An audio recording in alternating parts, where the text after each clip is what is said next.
এক দফা এক দাবি জাতীয়করণ করতে হবে, জাতীয়করণ করতে হবে, জাতীয়করণ করতে হবে।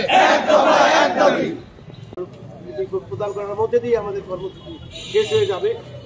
তো আমি এই মুহূর্তে আমাদের মাধ্যমিক শিক্ষা কল্যাণ সমিতি বাগমারা উপজেলার সম্মানিত সভাপতি একলা উচ্চ বিদ্যালয়ের প্রধান শিক্ষক জনাব আসাদুল ইসলাম খানটুকে বক্তব্য রাখবার জন্য বিনীত অনুরোধ জানাচ্ছি। বক্তব্য রাখছেন আসাদুল ইসলাম খানটু, সভাপতি বাগমারা উপজেলা শিক্ষক কল্যাণ সমিতি। বিভিন্ন কারণে এই শিক্ষা আর যে প্রশাসনে সব তাদের অনুগত বসিয়ে রেখেছিল, ওনারা যেটা বলেছেন সেটাই শুনেছেন, ফলে আমাদের শিক্ষকের ভাগ্যের উন্নয়ন কিন্তু হয় নাই।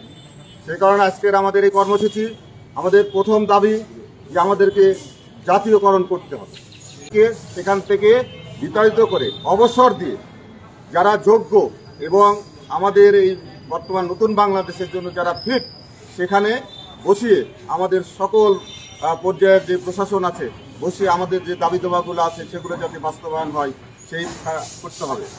তারপরে আমাদের যে এই যে এখন এনটিসিআরের নিয়োগ হচ্ছে, এই নিয়োগগুলোকে যেন কি করা হয়, বদলিয়ে